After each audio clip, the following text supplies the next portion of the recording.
So today you are going to type your 3 key details. So if you need to listen to the story Scarlet Stocking Spy again, then you may listen to it again.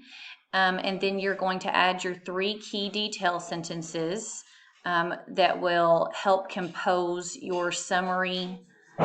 So we're going to look at the narrative summary organizer again. Yesterday you did your introduction, which included the title of the story, the character, the setting, and the main idea of the story. And so today we're going to add 3 key details.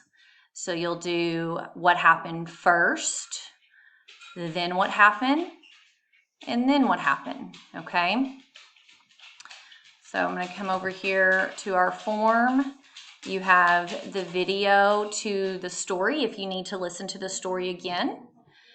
And then you have key detail 1.